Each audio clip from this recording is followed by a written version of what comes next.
Hi guys, I hope all is well. So this video today is about the new Nikon Z50 Part 2. I'm really excited that I got my hands on it a couple weeks ago and I've been using it for client work in Scotland. So a quick intro about me, I'm a London-based professional photographer. I do automotive, I used to do travel, a lot of tourism boards, I also do a lot of product. So I was super excited to get my hands on this Nikon Z7 Dash 2. I have been using the first one for a couple of years and I've absolutely loved it. So I was really looking forward to kind of the small little upgrade. First of all though, I'd absolutely love you to subscribe to this YouTube channel and check out my Instagram where I've got tons of travel stuff and automotive. Yeah, please do take a minute to check it out. And here are my first thoughts. So first of all, why do I like using the original Z7? I really liked it because it was lightweight, it had a great set of lenses, and I also liked using my old glass, which was really cool to have the adapter feature. I was actually at the original Z7 launch in London about 3 years ago, I think, and I just loved the technology, but I was kind of nervous moving into the mirrorless world. Since then, I've been using the original Z series along with a D850 over the last couple of years. I've been moving more and more over to the Nikon Z7. So there's not a massive overhaul of the camera, but there's a lot of small little differences which I really like and I think are making a big difference. So first of all, it's got a faster processor, which means it can do a higher frame rate, and it's got dual memory card slot as well. So that's why also it probably needs a faster processor. So it's got the original XQD and it's got an SD now, which is really important because the original one came out with just one card slot. At the time of the launch, this was quite a controversial thing, having only one memory card slot. It didn't bother me at all, but it bothered a lot of people. So Nikon, this is a really key movement into having two slots. So this next feature is something I've been dying Nikon to do for the last couple of years, and that is 4K 60 frames a second.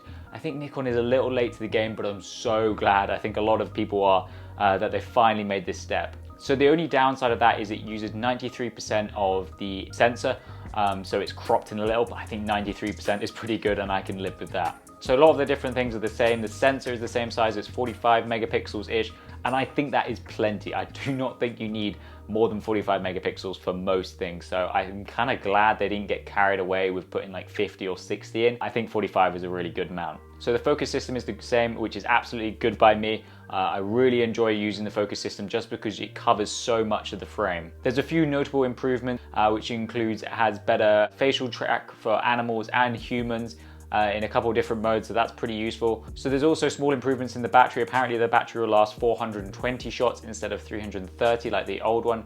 I think there's a slightly upgraded battery. So getting all the boring stuff out of the way, because you can read facts and figures all day online, and that's not what it's about.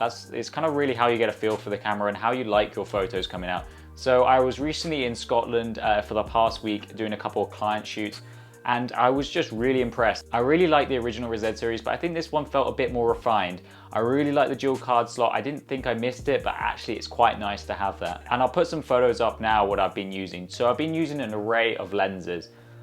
So I've been using an 85mm, a 24-70, a 70-200, and a 14-24. I absolutely adore all these lenses, especially the 24-70 is one of the best Nikon lenses I think they make, the 2.8 version. So I think I really like that combination. You know, I would like a few more prime lenses, which I'll be getting hopefully in the future, but the 24-70, 70-200 and 14-24 f4 is a great combination of lenses. I don't really use that much old glass on the Z series just because the new lenses are so sharp, they're so precise and so perfect. I've just got completely addicted to having them.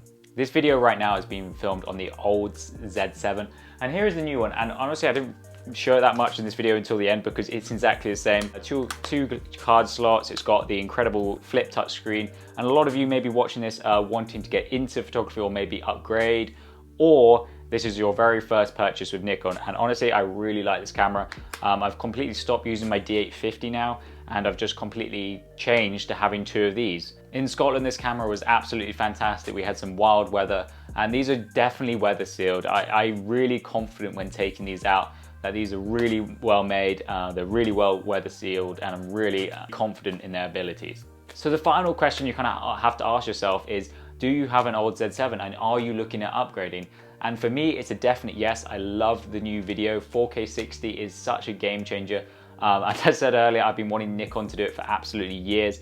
I just like all the little improvements, all the little kind of details I kind of mentioned previously, you know, more battery life, a dual card slot, which I didn't think bothered to me too much, but I actually really like that. So I don't know how much better this camera can really get. So yeah, I think it's totally down to you. I'm fully on board with this camera. I absolutely love them. Hence I have the old Z7 and the new Z7. And I really hope you found this enjoyable, and you can see the photos. Obviously I've overlaid a load of photos from Scotland over the past week for you to enjoy. But please do check out my channels, check out my Instagram, and I'll see you on the next video.